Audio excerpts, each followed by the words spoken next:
Hello friends, welcome back my YouTube channel biology science. आज हम आप लोगों को पादप हार्मोन्स अथवा प्लांट हार्मोन्स के बारे में बताएंगे। तो पूरी जानकारी के लिए मेरा पूरा वीडियो अंत तक ध्यान से देखिए, और यदि अभी तक हमारे चैनल को सब्सक्राइब ना किया हो तो सब्सक्राइब जरूर कर लीजिए। चलिए शुरू करते हैं। तो पादप हार्मोन्स वह जटिल कार्बनिक पदार्थ हैं जो पेड़ पौधों में निश्चित स्थानों पर बनते हैं तथा संवहन ऊतकों द्वारा शरीर के विभिन्न भागों में संचरित होकर उनकी वृद्धि को नियंत्रित करते हैं। मतलब पादपों में वृद्धि तथा विकास को नियंत्रित करने के लिए कुछ विशिष्ट रासायनिक पदार्थ होते हैं जिन्हें पादप हार्मोन्स कहते हैं अथवा वृद्धि नियामक कहा जाता है, या अंग्रेजी में ग्रोथ रेगुलेटर कहते हैं।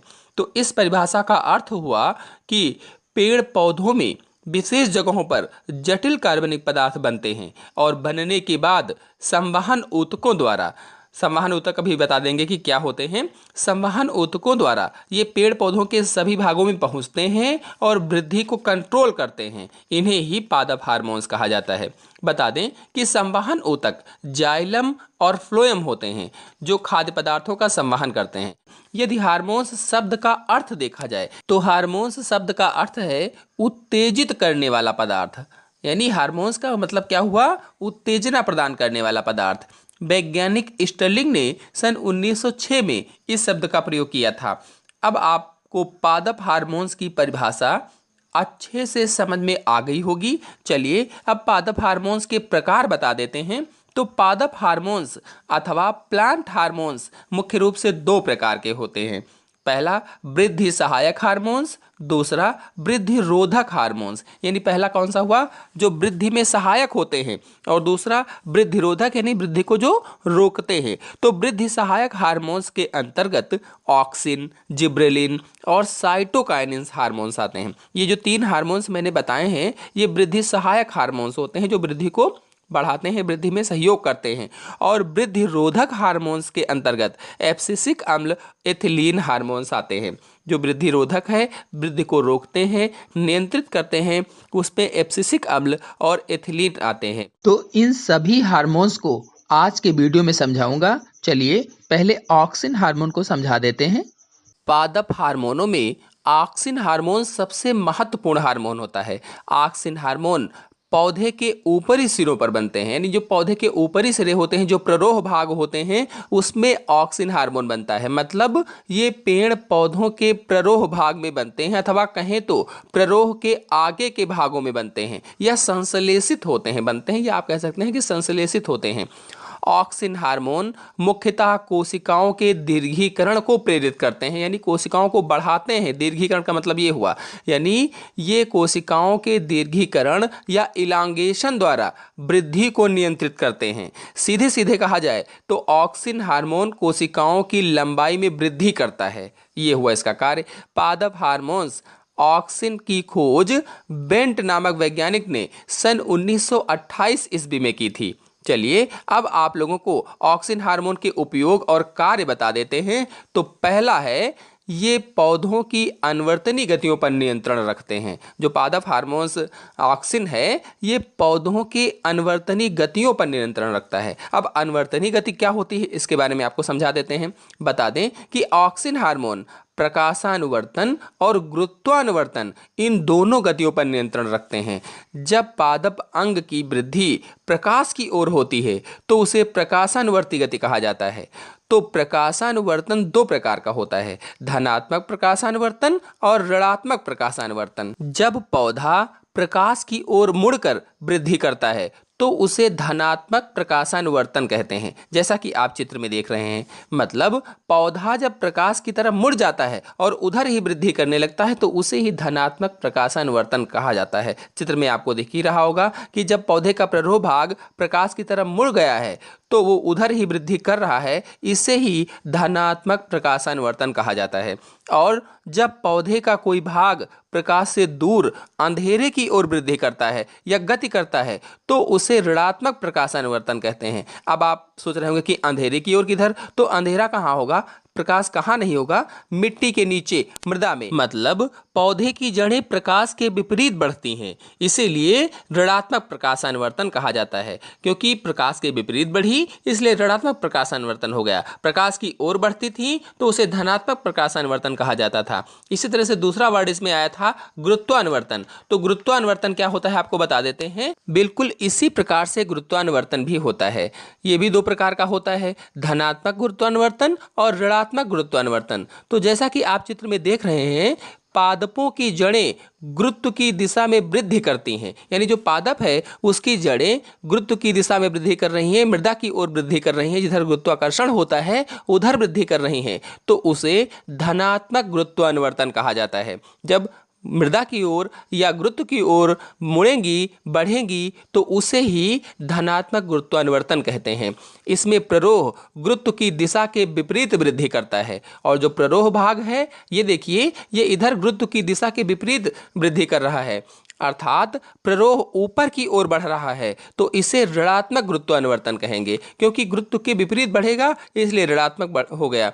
मतलब ये हुआ कि इस गमले में लगे हुए पौधे में जो जड़ें हैं वो नीचे की ओर जा रही हैं, तो धनात्मक गुरुत्वानुवर्तन हो गया। और प्ररोह ऊपर की ओर जा रहा है या गुरुत्व से विपरीत जा रहा है, तो इसे ऋणात्मक गुरुत्वानुवर्तन कहा जाता है। अब आपको प्रकाशानुवर्तन और गुरुत्वानुवर्तन क्या होता है अच्छे से समझ में आ गया होगा। फिर अगला उपयोग या कार्य है, ये पार्श्व कलिकाओं की वृद्धि को रोकते हैं, यानी जो ऑक्सिन हार्मोन होते हैं ये पार्श्व कलिकाओं की वृद्धि को रोकते हैं। पार्श्व मीन्स होता है बगल में, यानी ऊपरी मेन कलिका को छोड़कर जो बाकी शेष कलिकाएं होती हैं वो पार्श्व कलिकाएं कहलाती हैं। तो आपने बहुत से पेड़ पौधों में देखा होगा कि जब पौधे की शीर्ष वाली कलिका होती है, ऊपरी वाली कलिका होती है, तो जो अगल बगल की शाखाएं होती हैं वो नहीं ज़्यादा बढ़ती हैं या अधिकतर नहीं बढ़ती हैं। तो अधिकतर पादपों में शीर्ष कलिका की उपस्थिति में पार्श्व कलिकाओं की वृद्धि रुक जाती है। इस स्थिति को शीर्ष प्रमुखता कहा जाता है या एपिकल डोमिनेंस बोलते हैं इसे ही अंग्रेजी में। लेकिन यदि शीर्ष कलिका को काट दिया जाए, यानी ऊपरी वाले हिस्से को काट दिया जाए, तो पार्श्व कलिकाएं तेजी से बढ़ने लगती हैं, यानी जो बगल वाली कलिकाएं होती हैं, नीचे वाली कलिकाएं होती हैं, वो तेजी के साथ वृद्धि करने लगती हैं। तो इसका सबसे अच्छा उदाहरण आपको हम माली वाला बताते हैं। माली को आपने देखा होगा कि वो झाड़ियों को ऊपरी सिरों से काटता रहता है, जिससे जो झाड़ियां होती हैं या जो फूल के पौधे होते हैं वो नीचे से सघन हो जाते हैं। इसीलिए माली झाड़ियों को ऊपर से काटता है, जिससे जो नीचे की शाखाएं हैं वो बढ़ करके सघन हो जाएं। तो जैसे ही ऊपर की शाखा कट जाती है, पार्श्व कलिकाएं वृद्धि करने लगती हैं। तो इस प्रकार से ये हो जाएगा। फिर आते हैं अगले पर। ऑक्सिन हार्मोन्स मूल प्रेरण का कार्य करता है। तो मूल प्रेरण क्या होता है बता दें कि बहुत से पौधों की कलम को जमीन में गाड़कर पुनः नया पौधा तैयार किया जाता है। जैसे गुलाब में आपने देखा होगा, कलम बनाते हैं और कलम बना करके ज़मीन में गाड़ देते हैं तो उससे नया पौधा बन जाता है। तो बहुत से जो पौधे होते हैं जिनमें कलम के द्वारा नए पौधे को तैयार किया जाता है, ये कायिक प्रजनन के अंतर्गत आता है। मैंने अपने चैनल में वीडियो कायिक प्रजनन पर फुल वीडियो अपलोड कर रखा है, वहाँ से आप देख सकते हैं। तो बहुत से पौधों में क्या होता है कि कलम विधि द्वारा नए पौधे उत्पन्न किए जाते हैं। यदि इस कलम के निचले सिरे पर ऑक्सिन हार्मोन लगा दिया जाए तो जड़ें शीघ्रता से उत्पन्न होती हैं, यानी ऑक्सिन हार्मोन लगाने से जड़ें अति शीघ्र निकलने लगती हैं। इसे ही मूल प्रेरण कहा जाता है। तो मूल प्रेरण का अर्थ क्या हुआ कि ये मूल को प्रेरणा देती हैं, बढ़ाती हैं आगे की ओर, जल्दी से निकालती हैं। मतलब यदि कलम को ऑक्सिन में डुबोकर भूमि में लगाया जाए तो वो जल्दी निकल आती हैं जड़ें जो होती हैं। चलिए आते हैं अगले उपयोग पर। अगला उपयोग या कार्य है, ऑक्सिन हार्मोन फलों के बिलगन को रोकता है। अब बिलगन क्या होता है चलिए इसको समझ लेते हैं। तो बहुत से पौधों में पत्तियां और फल समय से पहले ही झड़ जाते हैं, इसे ही बिलगन कहा जाता है। बिलगन का मतलब ये हुआ कि वहाँ से गल जाना, कट जाना, टूट जाना। तो बहुत से पेड़ पौधे ऐसे होते हैं जिनकी पत्तियां और फल समय से पहले ही झड़ जाते हैं, उसे ही बिलगन कहा जाता है। तो ऐसे पौधों की पत्तियां या फलों के वृंत के आधार पर एक बिलगन परत बन जाती है, यानी जो वृंत होता है, जो डंठल होता है, उसके आधार पर वृंत को डंठल कहा जाता है देसी भाषा में। या सामान्य भाषा में, बोलचाल की भाषा में, तो जो डंठल होता है या जो वृंत होता है उसके आधार पर एक बिलगन की परत बन जाती है और उसी स्थान से टूट कर गिर जाते हैं। यदि ऐसे पेड़ों पर, यानी जिनमें पत्तियां और फल गिर जाते हैं, ऐसे पेड़ों पर कृत्रिम ऑक्सिन का छिड़काव कर दिया जाए तो पत्तियां और फल नहीं गिरेंगे। यानी ऑक्सिन हार्मोन्स की वजह से पत्तियां और जो फल होंगे वो नहीं गिरेंगे, उनका डंठल मजबूती के साथ लगा रहेगा, उनका वृंत मजबूती के साथ लगा रहेगा। मतलब ऑक्सिन हार्मोन के छिड़काव से फल पेड़ों से नीचे नहीं गिरते हैं। इसीलिए जब कभी कभी पेड़ों पर फल नहीं रुकते हैं तो उन पर ऑक्सिन हार्मोन का छिड़काव किया जाता है, जिससे वे फल रुक जाते हैं, टिक जाते हैं। अगला कार्य है, ये अनिषेक फलन को प्रेरित करते हैं। अनिषेक फलन क्या होता है बता दें, मतलब बीज रहित फल के निर्माण में ऑक्सिन हार्मोन का उपयोग होता है। ऐसे फलों के निर्माण में जिनमें बीज ना बने, तो इस प्रकार से कुछ ऑक्सिन्स का प्रयोग बीज रहित पौधों के निर्माण में किया जाता है, जैसे नींबू है, संतरा है, अंगूर है आदि में। अगला है खरपतवारनाशी के रूप में। तो इसमें क्या होता है, ऑक्सिन का छिड़काव खेतों में खरपतवार को नष्ट करने में भी किया जाता है। जैसे किस रूप में, 2,4-D आप जानते होंगे, 2,4-D के रूप में इसमें किया जाता है खरपतवार को नष्ट करने के लिए। अगला है ऑक्सिन हार्मोन पुष्पन को प्रेरित करता है। पुष्पन का मतलब ये हुआ कि पुष्प को निकालने को प्रेरित करता है, मतलब फूलों को निकालने में इसका उपयोग किया जाता है। जिन पेड़ पौधों में फूल नहीं निकलते हैं, पुष्प नहीं निकलते हैं, उसमें इसका उपयोग किया जाता है। चलिए कुछ ऑक्सिन हार्मोन्स के नाम बता देते हैं। तो इसमें से पहला है इंडोल एसिटिक एसिड, यानी इसको शॉर्टकट में IAA बोलते हैं, ये ऑक्सिन हार्मोन होता है। दूसरा है इंडोल ब्यूटारिक एसिड, तो इसे IBA बोला जाता है। अगला है इंडोल 3 पायरुविक एसिड, इसे I3PA बोला जाता है। और भी बहुत सारे ऑक्सिन हार्मोन होते हैं। यहाँ पर मैंने आपको 3 ऑक्सिन हार्मोन्स के नाम बताए हैं, यदि परीक्षा में आ जाते हैं तो आप लिख दीजिएगा। चलिए अब पादप हार्मोन जिब्रेलिन के बारे में जान लेते हैं। जिब्रेलिन्स हार्मोन्स पौधों के ऊपरी सिरों तथा भूण या इम्ब्रियो में बनते हैं। यानी ये हार्मोन्स पेड़ पौधों के ऊपरी भागों में तथा भूण या इम्ब्रियो में बनते हैं। यदि भूण के बारे में आप नहीं जानते हैं तो मेरे चैनल में वीडियो पहले से अपलोडेड है, आप वहां से जाकर देख सकते हैं। तो जिब्रेलिन पौधों के सभी भागों में वृद्धि को नियंत्रित करते हैं, यानी वृद्धि को कंट्रोल करते हैं, ग्रोथ को कंट्रोल करते हैं। बता दें कि ये हार्मोन्स शैवाल, कवक, पुष्पी पादपों तक सभी पौधों में पाए जाते हैं। जिब्रेलिन हार्मोन की खोज कुरोसावा ने सन 1926 ईस्वी में की थी। इसकी खोज फार्मोसा के धान के खेत में हुई थी। उस खेत में फफूंद या फंजाई से संक्रमित धान के कुछ पौधे सामान्य पौधों से अधिक लंबे थे।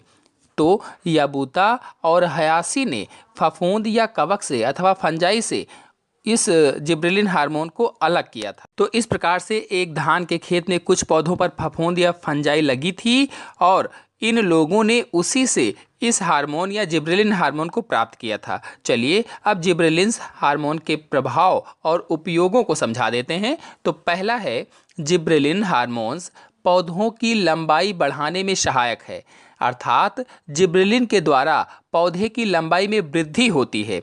तो ये कोशिकाओं को बढ़ाता है और कोशिकाओं के बढ़ने से पौधा भी बढ़ता है। इसके द्वारा पर्वों या इंटरनोड की कोशिकाओं की लंबाई तेजी से बढ़ती है। जैसा कि आप चित्र में देख रहे हैं, ये है पर्व और इसे पर्वसंधि कहा जाता है। यानी पर्व को अंग्रेजी में इंटरनोड और पर्वसंधि को नोड बोला जाता है। जो गांठ होती है उसे नोड या पर्वसंधि कहा जाता है। तो इन पर्वों या इंटरनोड में जिब्रेलिन के कारण कोशिकाएं बढ़ती हैं, इसीलिए पौधा लंबाई में बढ़ता है। इस क्रिया को ही बोल्टिंग कहते हैं। यदि बोल्टिंग क्या है ये पूछा जाता है तो बताएंगे कि जिब्रेलिन के द्वारा पर्वों की कोशिकाओं की लंबाई तेजी से बढ़ने लगती है, इसे ही बोल्टिंग कहा जाता है। अथवा इसे कह सकते हैं कि जिब्रेलिन छिड़कने से एक लंबा पुष्पवृंत निकलता है जो बहुत तेजी के साथ बढ़ता है, या पौधा लंबाई में तेजी के साथ बढ़ता है, इसे ही बोल्टिंग कहा जाता है। मक्का, मटर, चुकंदर और आनुवंशिकी बौने पौधे जो होते हैं जिब्रेलिन छिड़कने से लंबे हो जाते हैं। अर्थात यदि मक्का, मटर, चुकंदर अथवा किसी आनुवंशिक रूप से बौने पौधे पर जिब्रेलिन छिड़क दिया जाए तो वह लंबा हो जाएगा। तो आते हैं दूसरे पर, जिबरेलिन का प्रयोग देरी से पुष्प देने वाले पौधों में पुष्पन की क्रिया जल्दी कराने के लिए किया जाता है। मतलब ऐसे पेड़ पौधों में जिनमें पुष्प देर से निकलते हैं, यदि उन पेड़ पौधों पर जिबरेलिन छिड़क दिया जाए तो पुष्प जल्दी निकलने लगते हैं।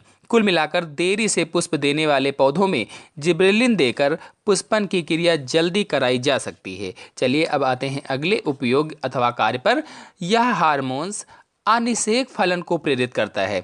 यहाँ पर अनिषेक का अर्थ है बिना निषेचन के ही बीज रहित फल प्राप्त किए जाते हैं, तो उसे अनिषेक फलन कहा जाता है। अर्थात जिबरेलिन हार्मोन्स से ऐसे फल प्राप्त होते हैं जिनमें बीज नहीं बनते हैं, यानी बीज रहित फलों को प्राप्त करने में जिबरेलिन सहायक होता है। अंगूर इसके प्रभाव से बड़े तथा बीज रहित उत्पन्न किए जा सकते हैं। जो अंगूर होते हैं जिबरेलिन छिड़कने से बड़े और बीज रहित उत्पन्न किए जा सकते हैं। अगला है, यह प्रसूप्ति काल को कम करता है। अर्थात जिबरेलिन हार्मोन बीजों की प्रसुप्ता अवस्था को दूर करता है, सुसुप्ता अवस्था को कम करता है। तो यदि बीज अंकुरित नहीं हो रहे हैं या देर में अंकुरित हो रहे हैं तो जिबरेलिन हार्मोन से जल्दी अंकुरित होने लगते हैं। ऐसे ही आलू के कंदों में ही प्रसूप्ति काल कम किया जा सकता है, यानी जो आलू के कंद होते हैं इसी तरह से उनमें भी प्रसूप्ति काल को कम कर सकते हैं। यानी बीजों के अलावा ट्यूबर्स में भी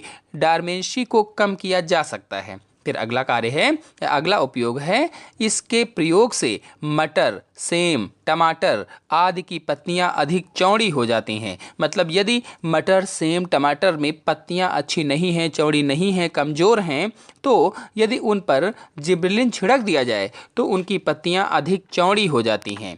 इतने उपयोगों के अलावा भी जीर्णता नियंत्रण, पुष्पों व फलों का परिवर्धन आदि में भी जिबरेलिन हार्मोन्स उपयोगी होता है। अब अगला तीसरा हार्मोन है साइटोकाइनिन्स। चलिए साइटोकाइनिन्स के बारे में बता देते हैं। साइटोकाइनिन्स हार्मोन्स कोशिका विभाजन को प्रेरित करते हैं। अर्थात ये वह हार्मोन्स होते हैं जो प्रायः कोशिका विभाजन तथा कोशिका द्रव्य विभाजन में सहायता करते हैं। तो इस प्रकार से साइटोकाइनिन्स की परिभाषा होगी, ऐसे रसायन जो कोशिका विभाजन अथवा सेल डिवीजन को प्रेरित करते हैं या सेल डिवीजन के लिए उसको उद्दीपित करते हैं, साइटोकाइनिन्स कहलाते हैं। चलिए इसके इतिहास के बारे में थोड़ी सी जानकारी आपको बता देते हैं। सर्वप्रथम मिलर और उनके सहयोगियों ने सन 1956 ईस्वी में इसे ईस्ट की डीएनए से प्राप्त किया था। यानी जो ईस्ट होता है उसके डीएनए से मिलर ने 1956 ईस्वी में इसे प्राप्त किया था और नाम दिया काइनेटिन। यानी उन्होंने क्या नाम इसको दिया? काइनेटिन कहा था। अर्थात मिलर ने सबसे पहले साइटोकाइनिन ईस्ट से प्राप्त किया और इसका नाम काइनेटिन बताया था।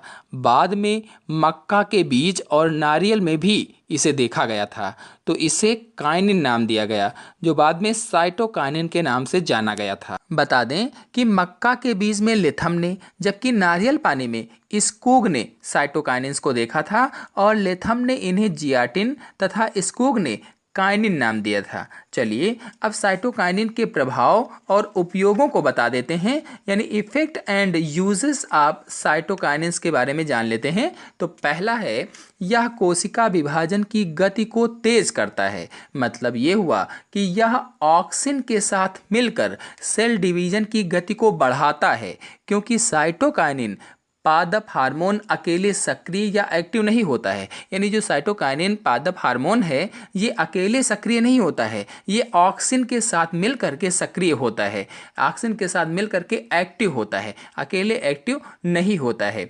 इसीलिए ऑक्सिन के साथ मिलकर सूत्रीय विभाजन की क्रिया को तेज करता है। तो इस प्रकार से देखा जाए तो साइटोकाइनिन हार्मोन उन क्षेत्रों में पाया जाता है जहां कोशिका विभाजन तीव्र होता है। चलिए आते हैं अगले पर। साइटोकाइनिन पौधों के अंगों के निर्माण को नियंत्रित करता है। मतलब पौधों के अंग निर्माण को कंट्रोल करता है। अगला है, साइटोकाइनिन के प्रयोग से पार्श्व कलिकाओं की वृद्धि तेज हो जाती है। मतलब ये पार्श्व कलिकाओं या पार्श्व शाखाओं की वृद्धि बढ़ाता है, उनको वृद्धि के लिए उद्दीपित करता है। मतलब शीर्षस्थ कलिका के प्रेजेंट टाइम में होते हुए भी ये पार्श्व कलिकाओं की वृद्धि करवा सकता है। जैसा कि आप चित्र में देख रहे हैं, ये होती हैं शीर्ष कलिकाएं और इन्हें कहते हैं पार्श्व कलिकाएं। तो साइटोकाइनिन के कारण ये पार्श्व कलिका तेजी से बढ़ती हैं, जबकि शीर्षस्थ कलिका लगी हुई हो तब भी। फिर अगला है, यह प्रसुप्ति काल को कम करता है। प्रसुप्ति काल का अर्थ है सुषुप्तावस्था। मतलब जैसे कोई बीज है वो बहुत अधिक दिनों तक अंकुरित नहीं होते हैं, तो उन पर साइटोकाइनिन का छिड़काव करने से वह जल्दी से अंकुरित हो जाते हैं। इस प्रकार से सुषुप्ता काल को कम करने में इसका उपयोग किया जाता है। इसीलिए कहा गया है कि यह प्रसुप्ति काल को कम करता है। फिर अगला है, साइटोकाइनिन से उपचारित प्रकाश प्रिय बीजों को अंधकार में उगाया जा सकता है। यानी साइटोकाइनिन से जो उपचारित किया जाएगा तो जो प्रकाश प्रिय बीज होते हैं उनको भी अंधकार में उगाया जा सकता है। जैसे सलाद और तंबाकू को, इसका अर्थ हुआ कि तंबाकू और सलाद जैसे बीजों को अंकुरित होने के लिए प्रकाश की आवश्यकता होती है। बिना प्रकाश के ये उग नहीं पाते हैं, अंकुरित नहीं होते हैं। इसलिए इन्हें साइटोकाइनिन से उपचारित करने पर अंधकार में भी उगाया जा सकता है। उपचारित कैसे करेंगे? तो बीजों को साइटोकाइनिन के घोल में डुबोकर उपचारित किया जाता है। इस प्रकार से साइटोकाइनिन के कारण इन बीजों को अंधकार में भी उगाया जा सकता है। अगला है, यह मादा पुष्पों की संख्या को बढ़ाता है। तो जिन पेड़ पौधों में मादा पुष्प या फीमेल फ्लावर कम होते हैं, उन पेड़ पौधों पर साइटोकाइनिन हार्मोन का छिड़काव करने से मादा पुष्पों की संख्या बढ़ जाती है। फिर अगला उपयोग है, साइटोकाइनिन और ऑक्सिन की मात्रा का अनुपात बदलकर जड़ अथवा तना या फिर दोनों को विकसित किया जा सकता है। अर्थात ऊतक संवर्धन में यदि साइटोकाइनिन का अनुपात ऑक्सिन से अधिक हो जाता है तो प्ररोह या सूट बनने लगता है, और ऑक्सिन का अनुपात साइटोकाइनिन से अधिक हो जाए तो जड़ या रूट का निर्माण होने लगता है। तो पहले क्या बताया मैंने कि साइटोकाइनिन का अनुपात ऑक्सिन से अधिक हुआ तो प्ररोह बनने लगा, और जब ऑक्सिन का अनुपात साइटोकाइनिन से अधिक हो जाता है तो रूट या जड़ बनने लगती है। इस प्रकार से ये हो जाएगा। फिर आते हैं अगले पर। अगला उपयोग है, साइटोकाइनिन के प्रयोग से जीर्णता को रोका जा सकता है। जीर्णता का अर्थ होता है कमजोर या क्षयपन या दुर्बलता। तो अगला है, इसका प्रयोग रोग प्रतिरोधकता को बढ़ाने में किया जाता है। यानी रोग प्रतिरोधकता को बढ़ाने में भी साइटोकाइनिन हार्मोन्स का प्रयोग किया जाता है। तो अभी तक जो मैंने हार्मोन्स बताए हैं, ऑक्सिन, जिब्रेलिन, साइटोकाइनिन, ये तीनों हार्मोन वृद्धि नियामक हार्मोन्स थे। अब जो बताने जा रहे हैं इसके अंतर्गत वृद्धि रोधक हार्मोन्स के बारे में बताएंगे, अर्थात एब्सिसिक अम्ल और एथिलीन हार्मोन्स के बारे में बताएंगे। एब्सिसिक अम्ल या एब्सिसिक हार्मोन्स वृद्धि रोधक हार्मोन्स होते हैं, अर्थात ये पौधों की वृद्धि दर को कम करते हैं, अथवा कहा जाए तो एब्सिसिक अम्ल सामान्य वृद्धि रोधक हैं। यानी सामान्य वृद्धि रोधक हार्मोन्स होते हैं। यह कोशिका विभाजन को रोकते हैं, इसीलिए इन्हें वृद्धि रोधक हार्मोन्स कहा जाता है। कांस और एडिकेट ने इसे कपास की कलिकाओं से पृथक किया था। तो इन दोनों लोगों ने सन 1961 से 1965 के बीच में कपास के पौधों की पुष्प कलिकाओं से इस हार्मोन्स को अलग किया था। यानी एब्सिसिक अम्ल को कपास के पौधों से अलग किया था। चलिए अब एब्सिसिक हार्मोन्स के प्रभाव और कार्यों को समझ लेते हैं, जिसमें से पहला है, इसके घोल को पत्तियों पर छिड़कने से पत्तियों में जीर्णता अवस्था उत्पन्न हो जाती है। तो जैसे ही एब्सिसिक हार्मोन्स को पत्तियों पर छिड़का जाता है तो उनका पर्णहरिम या क्लोरोफिल जो होता है वो नष्ट हो जाता है, समाप्त हो जाता है, और पत्तियां लगभग 2 से 3 दिन में गिर जाती हैं। यानी पीली पड़ जाती हैं और पीली पड़ करके गिर जाती हैं। इसी अवस्था को जीर्णा अवस्था कहा जाता है। फिर अगला है, यह कोशिका विभाजन और कोशिकाओं को लंबा होने से रोकता है। मतलब एब्सिसिक हार्मोन्स सेल डिवीजन और सेल इलॉन्गेशन दोनों को अवरुद्ध करता है या रोकता है, अर्थात कोशिका विभाजन नहीं होने देता है और उन्हें लंबाई में बढ़ने से भी रोकता है। फिर अगला है, यह कलियों में वृद्धि व बीजों के अंकुरण को रोकता है। मतलब कलियों और बीजों की प्रसूप्ति का यह जिम्मेदार होता है। अर्थात एब्सिसिक हार्मोन फूलों की कलियों को बढ़ने से रोकता है और बीजों को अंकुरित नहीं होने देता है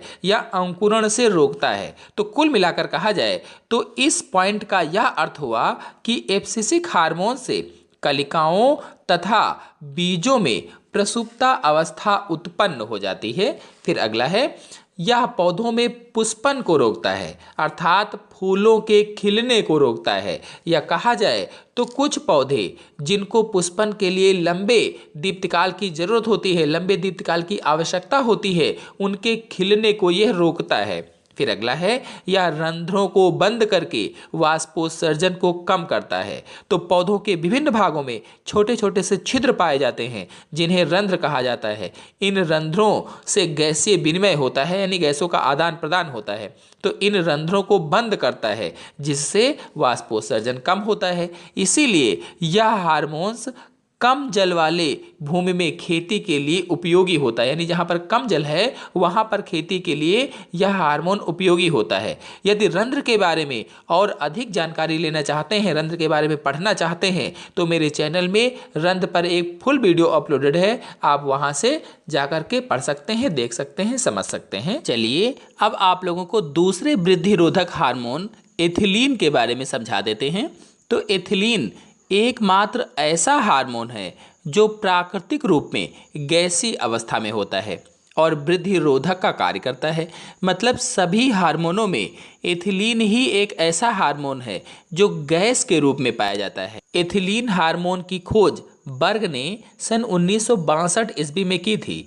फलों के पकते समय एथिलीन की सांद्रता बढ़ जाती है, यानी जब फल पकने लगते हैं तो उनमें एथिलीन पादप हार्मोन की मात्रा गाढ़ी हो जाती है, इसीलिए फल पक जाते हैं। इसीलिए इस हार्मोन को फल परिपक्वन हार्मोन भी कहा जाता है, क्योंकि अधिकतर पादपों में फलों के पकने के समय ही इस हार्मोन का निर्माण होता है। चलिए अब इसके प्रभाव और कार्यों को समझा देते हैं।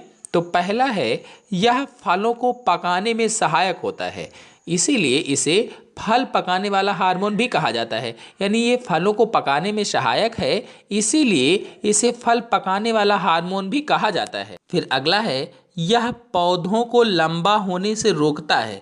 यानी जो एथिलीन हार्मोन है, जो एथिलीन वृद्धि रोधक हार्मोन है, ये पौधों को लंबा होने से रोकता है, यानी पौधों को लंबा नहीं होने देता है। फिर अगला है, इसके प्रभाव से मादा पुष्पों की संख्या में वृद्धि होती है जबकि नर पुष्पों की संख्या कम हो जाती है। यानी एथिलीन के प्रभाव से होता क्या है कि जो मादा पुष्प होते हैं, जो फीमेल फ्लावर होते हैं, इनकी संख्या में वृद्धि होती है, ये बढ़ते हैं। लेकिन जो नर पुष्प होते हैं, जो मेल फ्लावर होते हैं, इनकी संख्या कम हो जाती है। फिर अगला है, यह पुष्पन को कम करता है किंतु अनन्नास में पुष्पन को बढ़ाता है। यानी कुल मिलाकर के देखा जाए तो पुष्पन को कम करता है, फूल खिलने को कम करता है, लेकिन जो अनन्नास होता है उसमें पुष्पन को बढ़ावा देता है, पुष्पन को बढ़ाता है, यानी पुष्प ज़्यादा खिलने लगते हैं उसमें। फिर अगला है, यह पत्तियों, फलों व पुष्पों के बिलगन को तीव्र करता है। जो पत्तियां हैं, फल हैं, जो पुष्प हैं, उनके बिलगन को तीव्र करता है। बिलगन का मतलब होता है उनको गलाना, तोड़ना। वहाँ से मैंने बताया था पिछले वीडियो में आपको कि बिलगन एक परत के रूप में बन जाता है और वहीं से फल टूटकर गिर जाता है। तो चाहे पत्तियां हो, फल हो, पुष्प हो, उनमें जो बिलगन होता है उसको ये तीव्र करता है। तो आशा है आप सभी लोगों को पादप हार्मोन अथवा प्लांट हार्मोन्स अच्छी तरह से समझ में आ गए होंगे।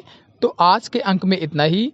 अगले अंक की जानकारी के लिए मेरे चैनल को सब्सक्राइब कर लीजिए और साथ में बेल आइकन को भी प्रेस कर लीजिए ताकि आने वाले अगले वीडियो की नोटिफिकेशन भी आपको सबसे पहले प्राप्त हो जाए। धन्यवाद। Hello friends, welcome back my YouTube channel biology science. आज हम आप लोगों को पादप हार्मोन्स के बारे में बताएंगे। तो पूरी जानकारी के लिए मेरा पूरा वीडियो अंत तक ध्यान से देखिए और यदि अभी तक हमारे चैनल को सब्सक्राइब ना किया हो तो सब्सक्राइब जरूर कर लीजिए। तो चलिए शुरू करते हैं। पादपों में वृद्धि तथा विकास को नियंत्रित करने के लिए कुछ विशिष्ट रासायनिक पदार्थ होते हैं जिन्हें पादप हार्मोन्स कहते हैं अथवा वृद्धि नियामक या ग्रोथ रेगुलेटर बोला जाता है। पादप हार्मोन्स की परिभाषा आपको बता देते हैं।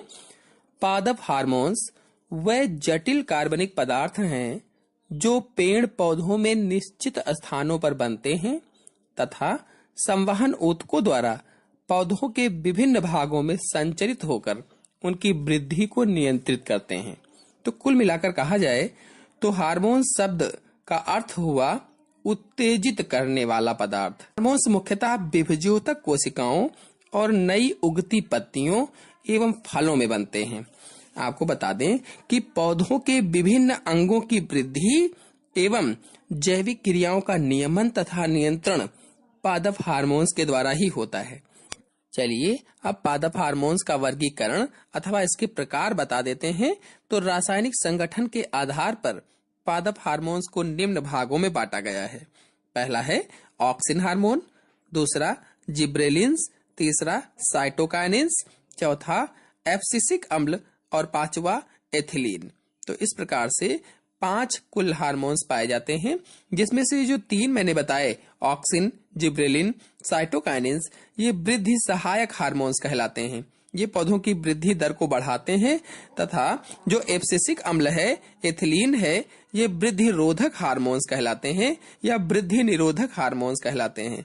ये पौधों की वृद्धि दर को कम करते हैं, इसीलिए इन्हें वृद्धि निरोधक हार्मोन्स कहा जाता है। चलिए अब इनको डिटेल से आपको समझा देते हैं। तो इनमें से सबसे पहला है ऑक्सिन हार्मोन्स। ये कोशिका विभाजन एवं दीर्घीकरण के लिए आवश्यक होता है। इसके अतिरिक्त ये अनेक पादप क्रियाओं को भी प्रभावित करते हैं। या कहा जाए तो पादप हार्मोन्स में सबसे महत्वपूर्ण हार्मोन ऑक्सिन होता है। ये हार्मोन पौधों के ऊपरी सिरों पर बनते हैं। यह हार्मोन मुख्य रूप से कोशिकाओं के दीर्घीकरण द्वारा वृद्धि को नियंत्रित करते हैं। कुल मिलाकर के पादप हार्मोन ऑक्सिन पौधों के ऊपरी हिस्सों में या ऊपरी सिरों में या टॉप में पाए जाते हैं और कोशिकाओं का दीर्घीकरण या उसका विस्तार करते हैं। हार्मोन ऑक्सिन की खोज वैज्ञानिक डार्विन ने की थी। चलिए अब इसके कार्य बता देते हैं या इसके क्या क्या उपयोग होते हैं उनके बारे में आपको बता देते हैं। जिसमें से पहला है शीर्ष प्रमुखता। शीर्ष प्रमुखता का अर्थ होता है सामान्यतः शीर्षस्थ कलिका की उपस्थिति के कारण पार्श्व कलिकाओं में वृद्धि नहीं होती है। अगर शीर्षस्थ कलिका है तो क्या होगा कि जो अगल बगल की कलिकाएं होंगी उनमें वृद्धि नहीं होगी। तो शीर्षस्थ कलिका को काटने पर पार्श्व कलिकाएं तेजी से वृद्धि करने लगती हैं। इसीलिए माली किसी झाड़ी को घना बनाने के लिए उसकी कटाई छटाई करते रहते हैं और जो पार्श्व कलिकाएं हैं वो वृद्धि करके उसको घना बनाती हैं। तो इस प्रकार से पहला हो जाएगा शीर्ष प्रमुखता। दूसरा है अनुवर्तनी गति। तो ये पौधों की अनुवर्तनी गतियों पर नियंत्रण रखते हैं। ये जो ऑक्सिन हार्मोन्स होते हैं ये पौधों की अनुवर्तनी गतियों पर नियंत्रण रखते हैं। अनुवर्तनी गति का मतलब होता है प्रकाशानुवर्तन तथा गुरुत्वानुवर्तन। एक तरफा उद्दीपन के कारण ऑक्सिन का असमान वितरण होता है। इसके फलस्वरूप पौधों में अनुवर्तनी गति होती है। जैसे एक तरफा प्रकाश के कारण तने का शिखर प्रकाश की ओर मुड़ जाता है। आपने देखा होगा अगर एक तरफ से कहीं से प्रकाश आ रहा है तो तना जो होता है, जो पौधा होता है, वो प्रकाश की ओर मुड़ जाता है या एक तरफ मुड़ जाता है। तो ये हो जाएगा अनुवर्तनी गति। अगला है जड़ विभेदन अथवा पौधों में कायिक जनन। तो जड़ विभेदन का मतलब हुआ अनेक पौधों में तने के कटे हुए भागों से कायिक जनन द्वारा नए पौधे तैयार किए जाते हैं। तो उदाहरण के रूप में आप गुलाब ले लीजिए। यदि गुलाब की आप कलम लगा रहे हैं तो कलम के निचले हिस्से को जो आप मिट्टी में दबाना चाहते हैं उसमें ऑक्सिन हार्मोन लगा दीजिए या ऑक्सिन के घोल में उसे डुबाकर तब लगाइए। तो क्या होगा कि जड़ें उसमें शीघ्र निकल आएंगी। इस प्रकार से जड़ विभेदन हो जाएगा। फिर अगला है बिलगन। बिलगन का अर्थ होता है बहुत से पौधों में पत्तियों तथा फल समय से पहले ही पौधे से झड़ जाते हैं। इसे ही बिलगन कहा जाता है। अतः इन पेड़ों पर कृत्रिम ऑक्सिन के छिड़काव से फल पेड़ों से नीचे नहीं गिरते हैं। अर्थात जो ऐसे पौधे होंगे जिनसे फल पहले ही गिर जाते हो समय से पहले ही, तो उसमें कृत्रिम ऑक्सिन का छिड़काव कर दिया जाएगा तो पेड़ों से फल नीचे नहीं गिरेंगे। अगला है अनिषेक फलन। अनिषेक फलन का मतलब होता है कुछ ऑक्सिन का प्रयोग बीज रहित फलों के निर्माण में किया जाता है। अर्थात अनेक पौधों में ऑक्सिन का उपयोग करके बिना निषेचन के फल का निर्माण किया जाता है। इसे ही अनिषेक फलन कहा जाता है। ये फल कैसे होते हैं? बीज रहित होते हैं। इस क्रिया को अनिषेक फलन कहा जाता है। तो इस प्रकार से ये ऑक्सिन हार्मोन्स के प्रमुख कार्य हो जाएंगे। तो दूसरा हार्मोन है जिब्रेलिन्स। जिब्रेलिन हार्मोन पौधों के ऊपरी सिरों तथा भूण में बनते हैं। ये पौधों के सभी भागों में वृद्धि को नियंत्रित करते हैं। जिब्रेलिन की खोज वैज्ञानिक कुरोसावा ने सन 1926 में की थी। अब इसके कार्य या प्रभाव बता देते हैं, जिसमें से पहला है कोशिका दीर्घीकरण। इसका मतलब होता है ये पौधों की लंबाई बढ़ाने में सहायक होते हैं। जिब्रेलिन के द्वारा पर्वों की कोशिकाओं की लंबाई तेजी से बढ़ने लगती है। अर्थात जो इंटरनोड्स होते हैं, इन इंटरनोड्स की लंबाई तेजी से बढ़ती है, जिसे बोल्टिंग कहा जाता है। जैसे मक्का है, मटर है, चुकंदर है आदि के पौधों पर छिड़कने से ये पौधे लंबे हो जाते हैं। अगर बौने पौधे हैं तो ये क्या हो जाएंगे? लंबे हो जाते हैं। तो कुल मिलाकर के ये हो जाएगा कोशिका दीर्घीकरण। अगला है अनिषेक फलन। आपको भी पहले वाले में बताया था, अनिषेक फलन का मतलब होता है बिना निषेचन के ही फल तैयार करना। तो इसमें बिना निषेचन के फल का निर्माण होता है। अगला प्रसूप्ति भंग करना। प्रसूप्ति भंग करने का मतलब है इसके प्रयोग के द्वारा बीजों तथा आलू के कंदों में प्रसूप्ति काल को कम किया जाता है, या कहा जाए तो अंकुरण को बढ़ाया जाता है, या इससे जल्दी अंकुरण हो जाता है। इसके प्रयोग करने से अंकुरण जल्दी हो जाता है। अगला प्रयोग है या अगला कार्य है जिब्रेलिन पुष्प एवं फलों के विकास में सहायक होते हैं।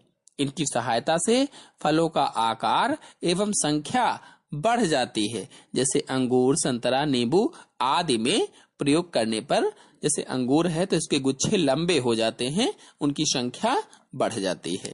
अगला हार्मोन है साइटोकाइनेंस।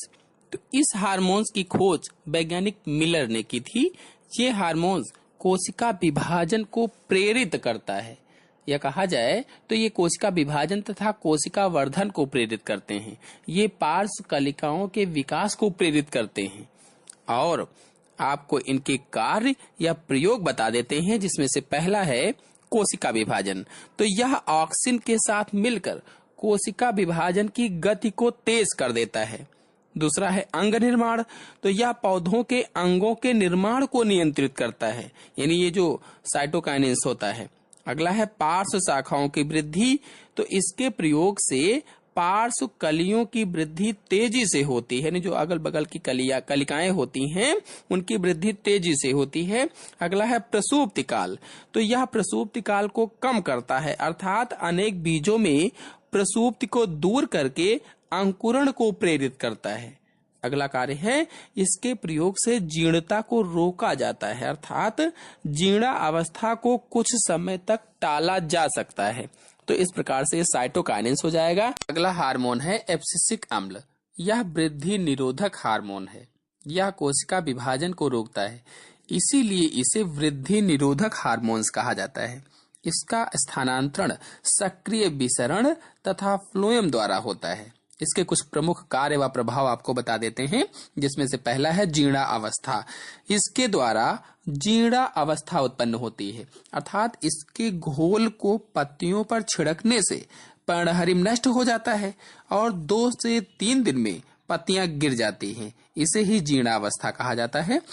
अगला, यह कोशिका विभाजन एवं कोशिकाओं को लंबा होने से रोकता है, अर्थात कोशिका विभाजन को रोकता है और कोशिकाओं को लंबा होने से रोकता है। अगला है यह कलिकाओं में वृद्धि तथा बीजों के अंकुरण को रोकता है, यानी कलिकाओं की वृद्धि को रोकेगा और साथ ही साथ बीजों को अंकुरित होने से रोकेगा। अगला है यह पौधों में पुष्पन को रोकता है, अर्थात मतलब ये हुआ कि पुष्पों को खिलने से रोकता है। अब आते हैं अंतिम हार्मोन इथिलीन पर। यह एकमात्र ऐसा हार्मोन है जो प्राकृतिक रूप से गैसीय अवस्था में पाया जाता है, अथवा यह हार्मोन मुख्य रूप से गैसीय अवस्था में होता है। इसकी खोज सन 1962 में वैज्ञानिक बर्ग ने की थी। फलों के पकते समय इस हार्मोन्स की सांद्रता अधिक हो जाती है। इसके कुछ कार्य आपको बता देता हूं। पहला है, यह पत्तियों, पुष्पों तथा फलों में विलगन को प्रेरित करता है। इसके फलस्वरूप अनेक एक लिंगाश्रयी पौधों में मादा पुष्पों की संख्या में वृद्धि होती है। यह हार्मोन वृद्धि रोधक का कार्य करता है, गुरुत्वानुवर्तन गति को समाप्त करता है।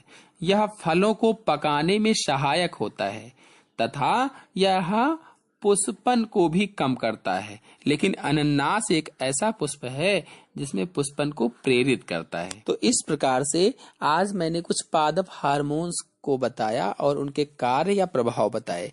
आशा है आप लोगों को अच्छी तरह से समझ में आ गए होंगे। तो आज के अंक में इतना ही। अगले अंक की जानकारी के लिए मेरे चैनल को सब्सक्राइब कर लीजिए और साथ में बेल आइकन को भी प्रेस कर लीजिए ताकि अगले वीडियो की नोटिफिकेशन भी, उसकी जानकारी भी आपको सबसे पहले प्राप्त हो जाए। धन्यवाद।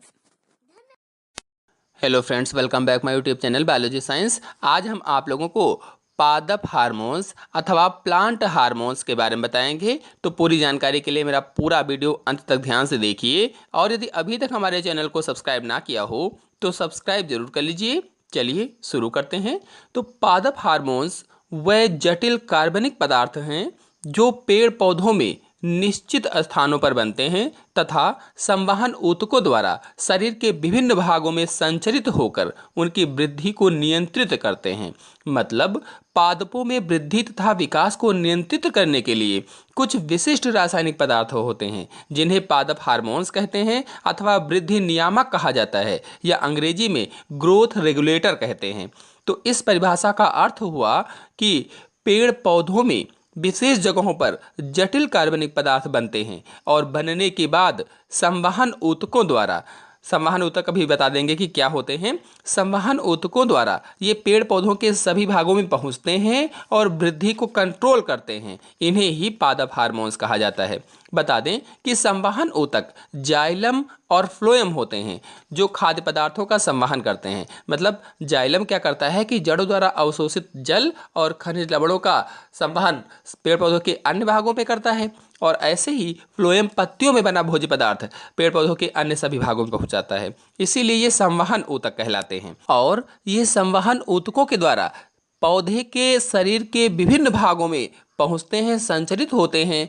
इस तरह से पहुंच करके वृद्धि को नियंत्रित करते हैं। इसीलिए इन्हें पादप हार्मोन्स कहा जाता है या इसीलिए इन्हें पादप हार्मोन्स कहते हैं। यदि हार्मोन्स शब्द का अर्थ देखा जाए तो हार्मोन्स शब्द का अर्थ है उत्तेजित करने वाला पदार्थ। यानी हार्मोन्स का मतलब क्या हुआ? उत्तेजना प्रदान करने वाला पदार्थ। वैज्ञानिक स्टर्लिंग ने सन 1906 में इस शब्द का प्रयोग किया था।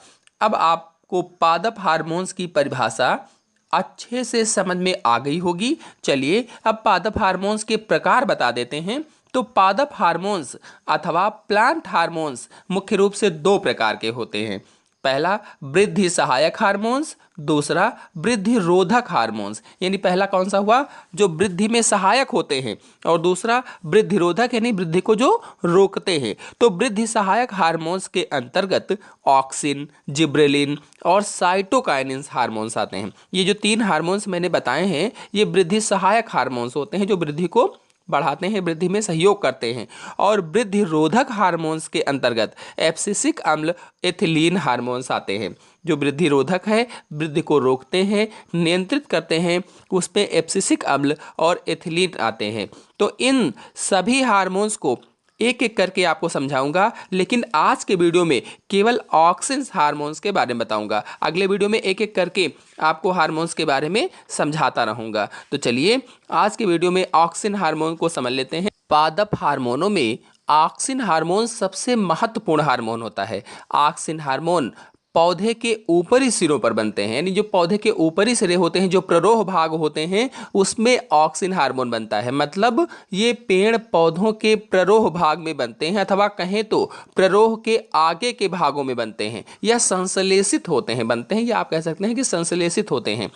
ऑक्सिन हार्मोन मुख्यतः कोशिकाओं के दीर्घीकरण को प्रेरित करते हैं, यानी कोशिकाओं को बढ़ाते हैं। दीर्घीकरण का मतलब ये हुआ, यानी ये कोशिकाओं के दीर्घीकरण या इलांगेशन द्वारा वृद्धि को नियंत्रित करते हैं। सीधे सीधे कहा जाए तो ऑक्सिन हार्मोन कोशिकाओं की लंबाई में वृद्धि करता है, ये हुआ इसका कार्य। पादप हार्मोन्स ऑक्सिन की खोज बेंट नामक वैज्ञानिक ने सन 1928 ईस्वी में की थी। चलिए अब आप लोगों को ऑक्सिन हार्मोन के उपयोग और कार्य बता देते हैं। तो पहला है, ये पौधों की अनुवर्तनी गतियों पर नियंत्रण रखते हैं। जो पादप हार्मोन्स ऑक्सिन है, ये पौधों के अनुवर्तनी गतियों पर नियंत्रण रखता है। अब अनुवर्तनी गति क्या होती है इसके बारे में आपको समझा देते हैं। बता दें कि ऑक्सिन हार्मोन प्रकाशानुवर्तन और गुरुत्वानुवर्तन इन दोनों गतियों पर नियंत्रण रखते हैं। जब पादप अंग की वृद्धि प्रकाश की ओर होती है तो उसे प्रकाशानुवर्ती गति कहा जाता है।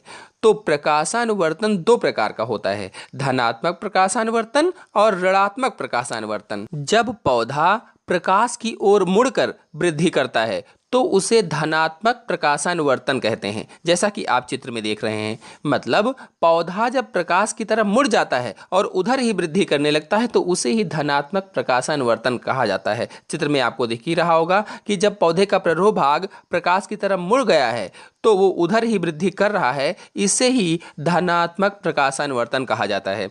और जब पौधे का कोई भाग प्रकाश से दूर अंधेरे की ओर वृद्धि करता है या गति करता है तो उसे ऋणात्मक प्रकाशानुवर्तन कहते हैं। अब आप सोच रहे होंगे कि अंधेरे की ओर किधर, तो अंधेरा कहाँ होगा, प्रकाश कहाँ नहीं होगा, मिट्टी के नीचे मृदा में। मतलब पौधे की जड़ें प्रकाश के विपरीत बढ़ती हैं, इसीलिए ऋणात्मक प्रकाशानुवर्तन कहा जाता है। क्योंकि प्रकाश के विपरीत बढ़ी इसलिए ऋणात्मक प्रकाशानुवर्तन हो गया। प्रकाश की ओर बढ़ती थी तो उसे धनात्मक प्रकाशानुवर्तन कहा जाता था। इसी तरह से दूसरा वर्ड इसमें आया था गुरुत्वानुवर्तन। तो गुरुत्वानुवर्तन क्या होता है आपको बता देते हैं। बिल्कुल इसी प्रकार से गुरुत्वानुवर्तन भी होता है।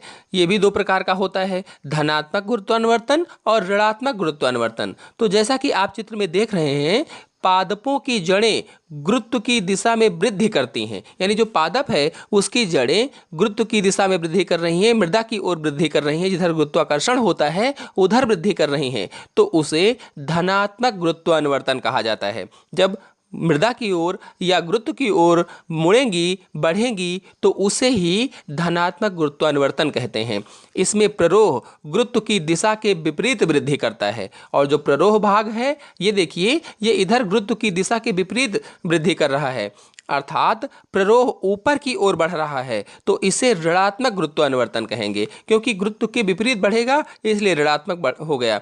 मतलब ये हुआ कि इस गमले में लगे हुए पौधे में जो जड़ें हैं वो नीचे की ओर जा रही हैं, तो धनात्मक गुरुत्वानुवर्तन हो गया। और प्ररोह ऊपर की ओर जा रहा है या गुरुत्व से विपरीत जा रहा है तो इसे ऋणात्मक गुरुत्वानुवर्तन कहा जाता है। अब आपको प्रकाशानुवर्तन और गुरुत्वानुवर्तन क्या होता है अच्छे से समझ में आ गया होगा। फिर अगला उपयोग या कार्य है, ये पार्श्व कलिकाओं की वृद्धि को रोकते हैं। यानी जो ऑक्सिन हार्मोन होते हैं ये पार्श्व कलिकाओं की वृद्धि को रोकते हैं। पार्श्व मीन्स होता है बगल में, यानी ऊपरी मेन कलिका को छोड़कर जो बाकी शेष कलिकाएं होती हैं वो पार्श्व कलिकाएं कहलाती हैं। तो आपने बहुत से पेड़ पौधों में देखा होगा कि जब पौधे की शीर्ष वाली कलिका होती है, ऊपरी वाली कलिका होती है, तो जो अगल बगल की शाखाएं होती हैं वो नहीं ज़्यादा बढ़ती हैं या अधिकतर नहीं बढ़ती हैं। तो अधिकतर पादपों में शीर्ष कलिका की उपस्थिति में पार्श्व कलिकाओं की वृद्धि रुक जाती है। इस स्थिति को शीर्ष प्रमुखता कहा जाता है या एपिकल डोमिनेंस बोलते हैं इसे ही अंग्रेजी में।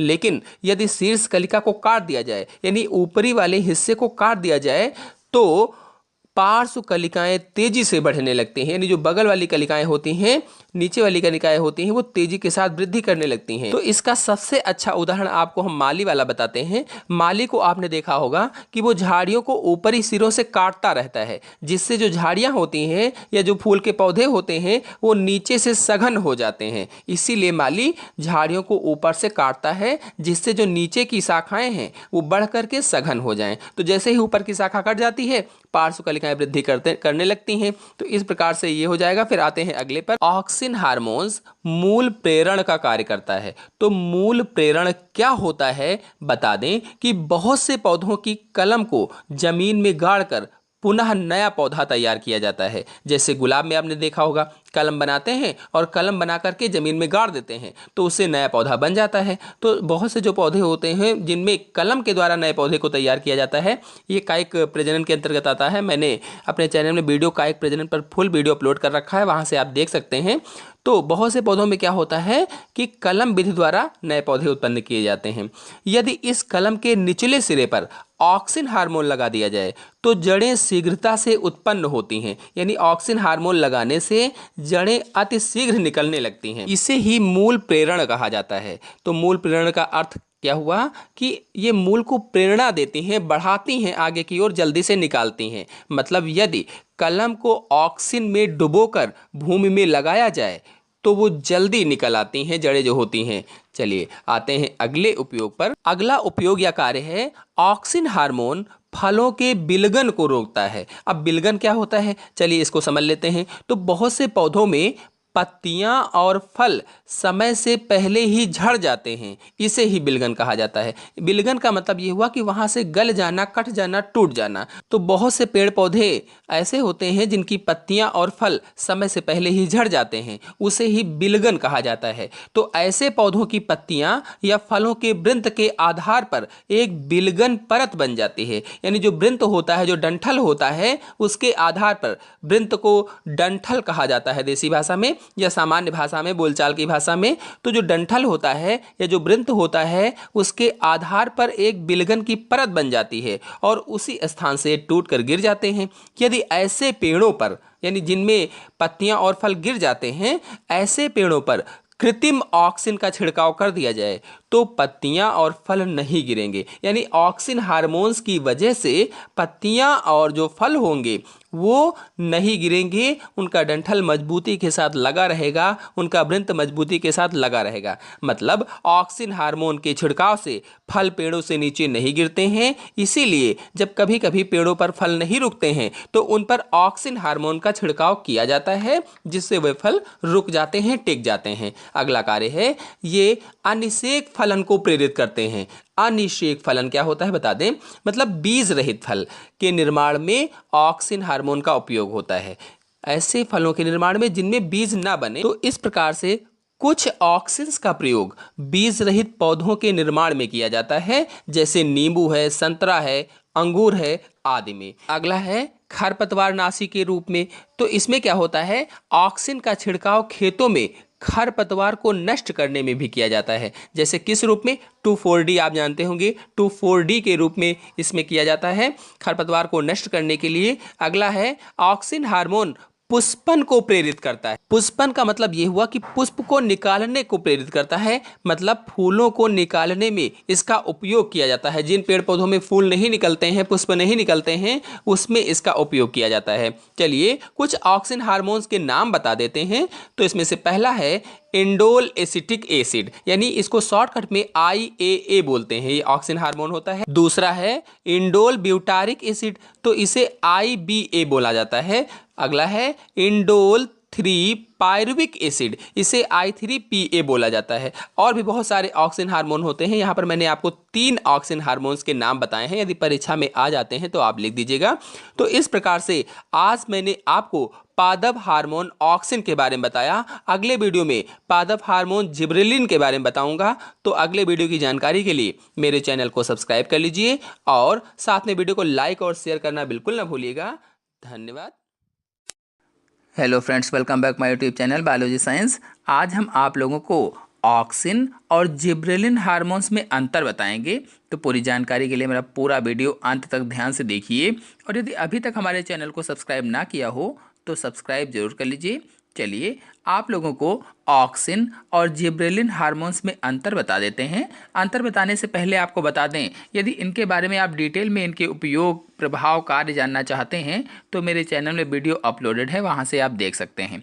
तो इसमें से पहला अंतर है ऑक्सिन हार्मोन शीर्ष प्रमुखता में वृद्धि करता है। तो बहुत से प्लांट में शीर्ष कलिका जब तक होती है तब तक पार्श्व कलिकाओं की वृद्धि रुकी रहती है या धीमी रहती है। इस स्थिति को शीर्ष प्रमुखता या एपिकल डोमिनेंस कहा जाता है। शीर्ष प्रमुखता को अंग्रेजी में एपिकल डोमिनेंस कहते हैं। तो जैसे ये एक पादप है या पौधा है, इसमें ये है शीर्ष कलिका और ये है पार्श्व कलिकाएं। तो जब तक ये शीर्ष कलिका लगी रहेगी या होगी, तब तक ये पार्श्व कलिका जो हैं ये वृद्धि नहीं करेंगी, यानी पार्श्व कलिकाओं में शीर्ष कलिका के होते हुए वृद्धि नहीं होगी। यदि इस शीर्ष कलिका को हटा दें या काट दें तो पार्श्व कलिकाएं तेजी से बढ़ने लगती हैं। इसके विपरीत जिब्रेलिन हार्मोन शीर्ष प्रमुखता पर कोई भी प्रभाव नहीं डालता है। आते हैं अगले अंतर पर। ऑक्सिन की अधिक सांद्रता के कारण जड़ में वृद्धि निरुद्ध हो जाती है। निरुद्ध मतलब ना के बराबर या नहीं होती है। तो यदि ऑक्सिन हार्मोन ज़्यादा हो जाता है तो जड़ों में वृद्धि नहीं होती है या ना के बराबर होती है, जबकि जिब्रेलिन से जड़ की वृद्धि पर कोई भी प्रभाव नहीं पड़ता है। यानी जिब्रेलिन के उपस्थिति से या जिब्रेलिन के उपयोग से जड़ की वृद्धि पर कोई भी प्रभाव नहीं पड़ता है, लेकिन ऑक्सिन के कारण, ऑक्सिन की अधिक सांद्रता के कारण जड़ में वृद्धि जो होती है वो निरुद्ध हो जाती है या रुक जाती है। अगला अंतर है, ऑक्सिन हार्मोन पुष्पन को प्रभावित नहीं करता है। पुष्पन का मतलब है फूल खिलने को, यानी जो ऑक्सिन हार्मोन होता है ये फूल खिलने को प्रभावित नहीं करता है। तो ऑक्सिन हार्मोन पुष्पों के खिलने में कोई भी प्रभाव नहीं डालता है, लेकिन कुछ पौधों में ये पुष्पन को प्रेरित करता है, जबकि जिब्रेलिन हार्मोन पौधों में पुष्पन की क्रिया को तेज करता है। जो पौधे होते हैं इसमें पुष्पन की क्रिया जो होती है उसको तेज करता है। मतलब देरी से पुष्प देने वाले पौधों में जिब्रेलिन डालकर जल्दी पुष्प निकाले जा सकते हैं। यानी यदि किसी पौधे में देर से पुष्प निकलते हैं तो उस पर जिब्रेलिन हार्मोन डालने से उसमें जल्दी पुष्प निकलने लगेंगे। फिर अगला अंतर है, ऑक्सिन हार्मोन्स बीज के अंकुरण एवं प्रसूप्ति को प्रभावित नहीं करता है। जो ऑक्सिन हार्मोन होता है, ऑक्सिन हार्मोन पादप हार्मोन जो होता है ये बीज के अंकुरण एवं प्रसूप्ति को प्रभावित नहीं करता है, जबकि जिब्रेलिन हार्मोन्स बीज के अंकुरण को तेज करता है और प्रसूप्ति काल को समाप्त करता है। मतलब जिब्रेलिन का उपयोग करके बीजों को जल्दी अंकुरित कराया जा सकता है और ऐसे ही बीजों की प्रसूप्ति को भी समाप्त किया जा सकता है। प्रसूप्ति यानी सुषुप्त अवस्था, मतलब जब बीज अंकुरित नहीं होते हैं तो उसे ही सुषुप्त अवस्था कहा जाता है या प्रसूप्ति काल कहा जाता है। Hello friends, welcome back my YouTube channel biology science. आज हम आप लोगों को पादप हार्मोन्स के अंतर्गत दूसरे हार्मोन जिब्रेलिन हार्मोन्स के बारे में बताएंगे। तो पूरी जानकारी के लिए मेरा पूरा वीडियो अंत तक ध्यान से देखिए, और यदि अभी तक हमारे चैनल को सब्सक्राइब ना किया हो तो सब्सक्राइब जरूर कर लीजिए। चलिए शुरू करते हैं। जिब्रेलिन हार्मोन्स पौधों के ऊपरी सिरों तथा भ्रूण या इम्ब्रियो में बनते हैं। यानी ये हार्मोन्स पेड़ पौधों के ऊपरी भागों में तथा भ्रूण या इम्ब्रियो में बनते हैं। यदि भ्रूण के बारे में आप नहीं जानते हैं तो मेरे चैनल में वीडियो पहले से अपलोडेड है, आप वहां से जाकर देख सकते हैं। तो जिब्रेलिन पौधों के सभी भागों में वृद्धि को नियंत्रित करते हैं, यानी वृद्धि को कंट्रोल करते हैं, ग्रोथ को कंट्रोल करते हैं। बता दें कि ये हार्मोन्स शैवाल, कवक, पुष्पी पादपों तक सभी पौधों में पाए जाते हैं। जिब्रेलिन हार्मोन की खोज कुरोसावा ने सन 1926 ईस्वी में की थी। इसकी खोज फार्मोसा के धान के खेत में हुई थी। उस खेत में फफूंद या फंजाई से संक्रमित धान के कुछ पौधे सामान्य पौधों से अधिक लंबे थे। तो याबूता और हयासी ने फफूंद या कवक से अथवा फंजाई से इस जिब्रेलिन हार्मोन को अलग किया था। तो इस प्रकार से एक धान के खेत में कुछ पौधों पर फफूंद या फंजाई लगी थी और इन लोगों ने उसी से इस हार्मोन या जिब्रेलिन हार्मोन को प्राप्त किया था। चलिए अब जिब्रेलिन हार्मोन के प्रभाव और उपयोगों को समझा देते हैं। तो पहला है, जिब्रेलिन हार्मोन्स पौधों की लंबाई बढ़ाने में सहायक है। अर्थात जिब्रेलिन के द्वारा पौधे की लंबाई में वृद्धि होती है। तो ये कोशिकाओं को बढ़ाता है और कोशिकाओं के बढ़ने से पौधा भी बढ़ता है। इसके द्वारा पर्वों या इंटरनोड की कोशिकाओं की लंबाई तेजी से बढ़ती है। जैसा कि आप चित्र में देख रहे हैं, ये है पर्व और इसे पर्व संधि कहा जाता है। यानी पर्व को अंग्रेजी में इंटरनोड और पर्व संधि को नोड बोला जाता है। जो गांठ होती है उसे नोड या पर्व संधि कहा जाता है। तो इन पर्वों या इंटरनोड में जिब्रेलिन के कारण कोशिकाएं बढ़ती हैं, इसीलिए पौधा लंबाई में बढ़ता है। इस क्रिया को ही बोल्टिंग कहते हैं। यदि बोल्टिंग क्या है ये पूछा जाता है तो बताएंगे कि जिब्रेलिन के द्वारा पर्वों की कोशिकाओं की लंबाई तेजी से बढ़ने लगती है। इसे ही बोल्टिंग कहा जाता है। अथवा इसे कह सकते हैं कि जिब्रेलिन छिड़कने से एक लंबा पुष्पवृंत निकलता है जो बहुत तेजी के साथ बढ़ता है, या पौधा लंबाई में तेजी के साथ बढ़ता है। इसे ही बोल्टिंग कहा जाता है। मक्का, मटर, चुकंदर और आनुवंशिकी बौने पौधे जो होते हैं, जिब्रेलिन छिड़कने से लंबे हो जाते हैं। अर्थात यदि मक्का, मटर, चुकंदर अथवा किसी आनुवंशिक रूप से बौने पौधे पर जिब्रेलिन छिड़क दिया जाए तो वह लंबा हो जाएगा। तो आते हैं दूसरे पर। जिब्रेलिन का प्रयोग देरी से पुष्प देने वाले पौधों में पुष्पन की क्रिया जल्दी कराने के लिए किया जाता है। मतलब ऐसे पेड़ पौधों में जिनमें पुष्प देर से निकलते हैं, यदि उन पेड़ पौधों पर जिब्रेलिन छिड़क दिया जाए तो पुष्प जल्दी निकलने लगते हैं। कुल मिलाकर देरी से पुष्प देने वाले पौधों में जिब्रेलिन देकर पुष्पन की क्रिया जल्दी कराई जा सकती है। चलिए अब आते हैं अगले उपयोग अथवा कार्य पर। यह हार्मोन्स अनिषेक फलन को प्रेरित करता है।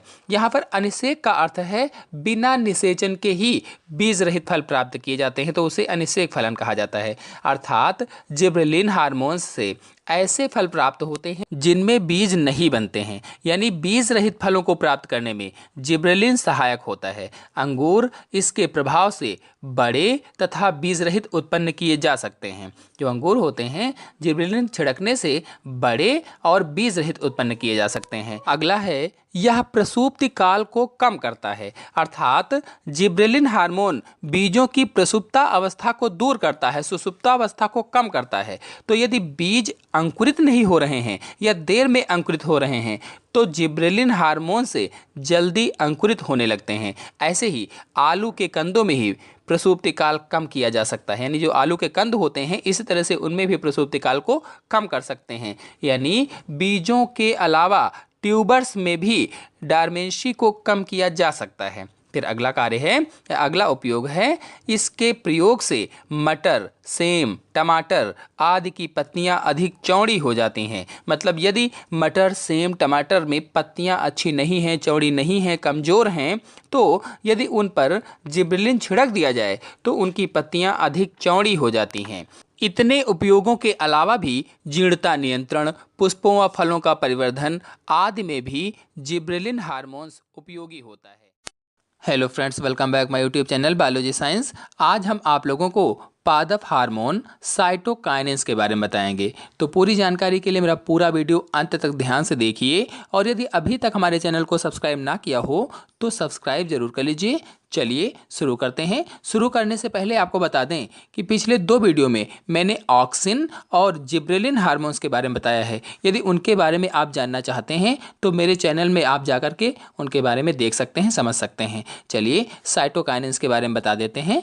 साइटोकाइनेंस हार्मोन्स कोशिका विभाजन को प्रेरित करते हैं। अर्थात ये वह हार्मोन्स होते हैं जो प्रायः कोशिका विभाजन तथा कोशिका द्रव्य विभाजन में सहायता करते हैं। तो इस प्रकार से साइटोकाइनेंस की परिभाषा होगी ऐसे रसायन जो कोशिका विभाजन अथवा सेल डिवीजन को प्रेरित करते हैं या सेल डिवीजन के लिए उसको उद्दीपित करते हैं, साइटोकाइनेंस कहलाते हैं।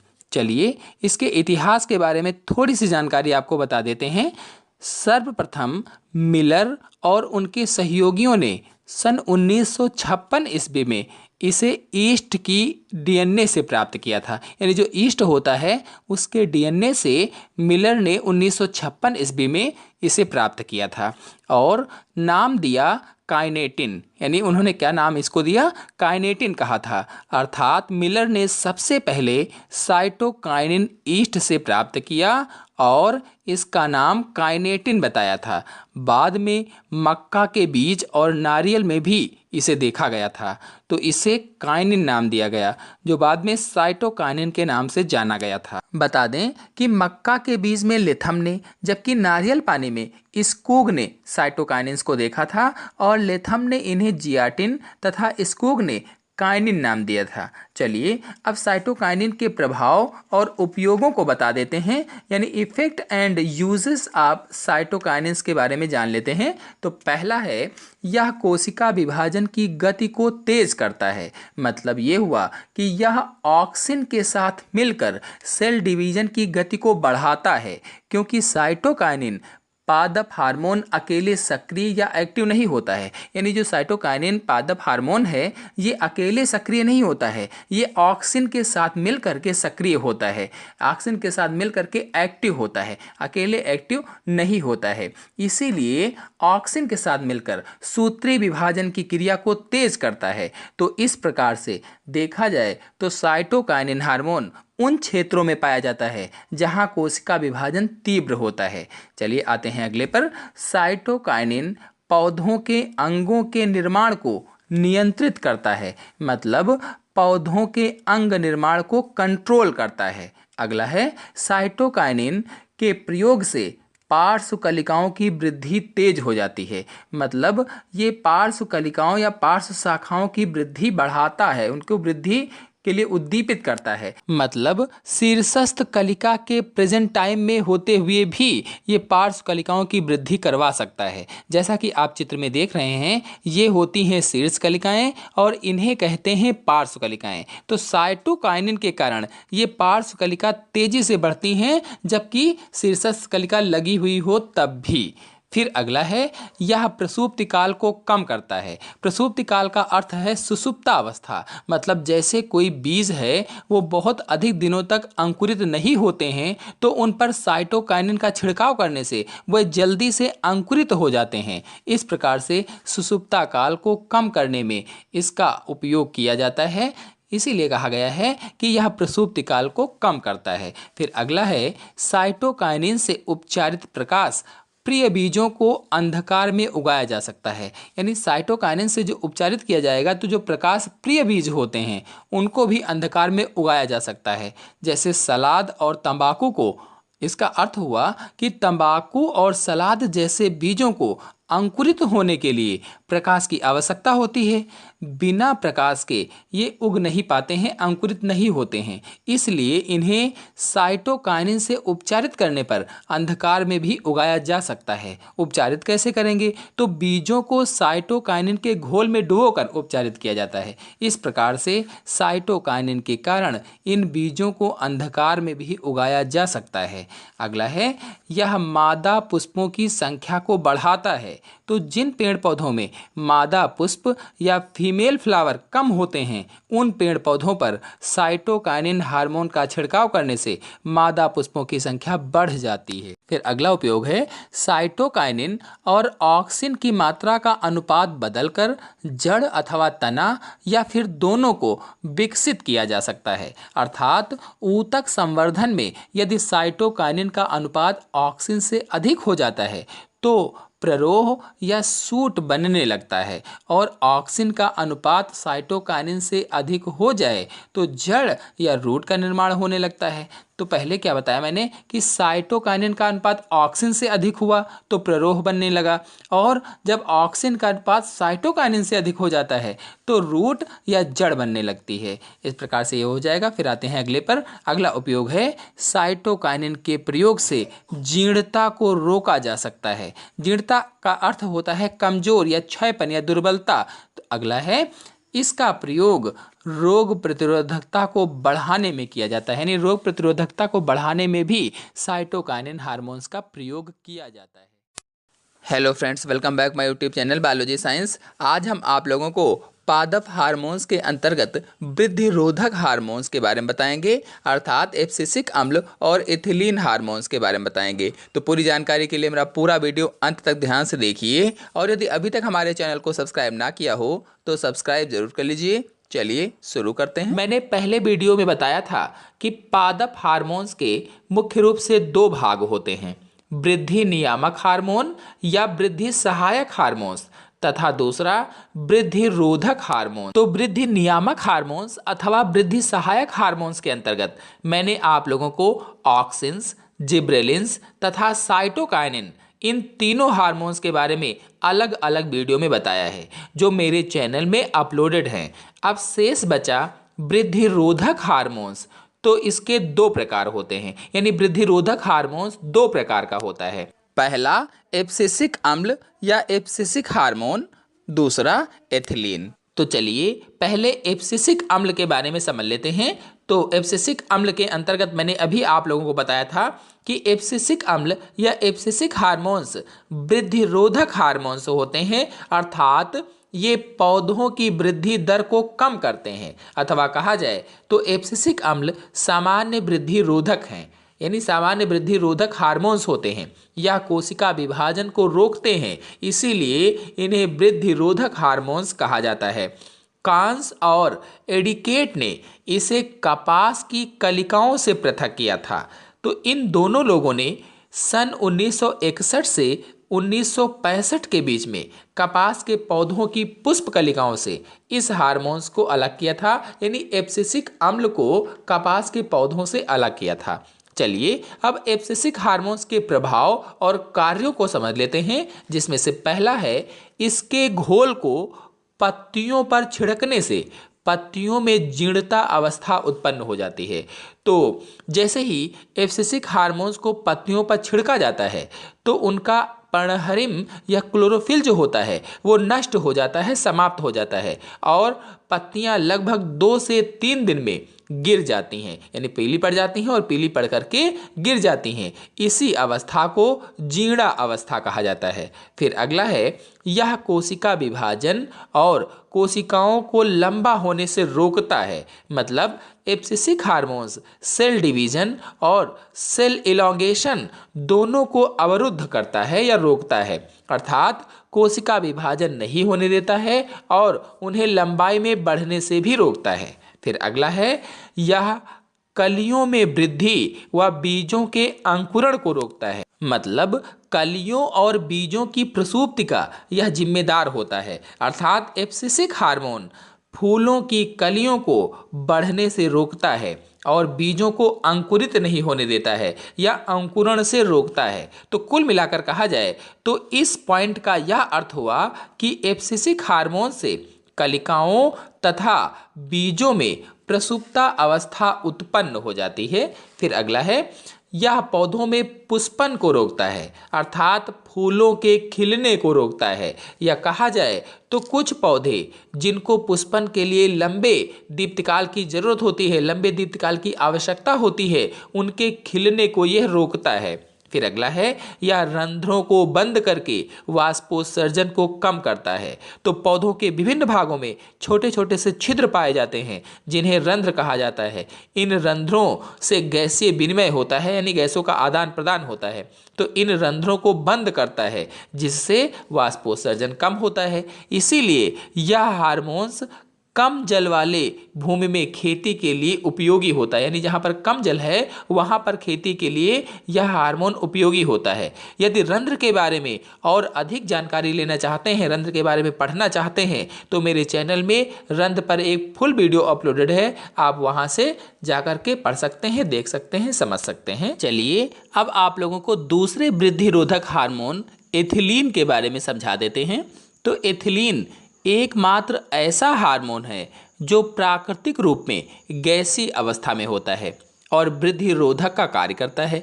मतलब सभी हार्मोनों में एथिलीन ही एक ऐसा हार्मोन है जो गैस के रूप में पाया जाता है। एथिलीन हार्मोन की खोज बर्ग ने सन 1962 ईस्वी में की थी।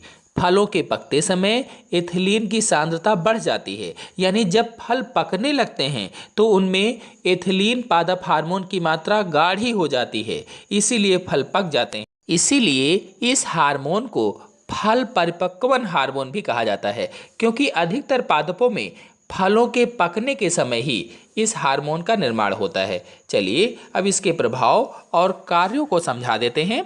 तो पहला है यह फलों को पकाने में सहायक होता है, इसीलिए इसे फल पकाने वाला हार्मोन भी कहा जाता है, यानी ये फलों को पकाने में सहायक है, इसीलिए इसे फल पकाने वाला हार्मोन भी कहा जाता है। फिर अगला है, यह पौधों को लंबा होने से रोकता है, यानी जो एथिलीन हार्मोन है, जो एथिलीन वृद्धि रोधक हार्मोन है, ये पौधों को लंबा होने से रोकता है, यानी पौधों को लंबा नहीं होने देता है। फिर अगला है, इसके प्रभाव से मादा पुष्पों की संख्या में वृद्धि होती है, जबकि नर पुष्पों की संख्या कम हो जाती है।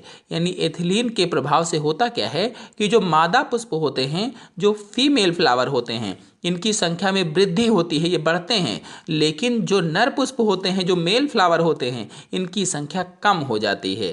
फिर अगला है, यह पुष्पन को कम करता है किंतु अनन्नास में पुष्पन को बढ़ाता है। यानी कुल मिलाकर के देखा जाए तो पुष्पन को कम करता है, फूल खिलने को कम करता है, लेकिन जो अनन्नास होता है उसमें पुष्पन को बढ़ावा देता है, पुष्पन को बढ़ाता है, यानी पुष्प ज़्यादा खिलने लगते हैं उसमें। फिर अगला है, यह पत्तियों, फलों व पुष्पों के बिलगन को तीव्र करता है। जो पत्तियां हैं, फल हैं, जो पुष्प हैं, उनके बिलगन को तीव्र करता है। बिलगन का मतलब होता है उनको गलाना, तोड़ना। वहाँ से मैंने बताया था पिछले वीडियो में आपको कि बिलगन एक परत के रूप में बन जाता है और वहीं से फल टूटकर गिर जाता है। तो चाहे पत्तियां हों, फल हों, पुष्प हों, उनमें जो बिलगन होता है उसको ये तीव्र करता है।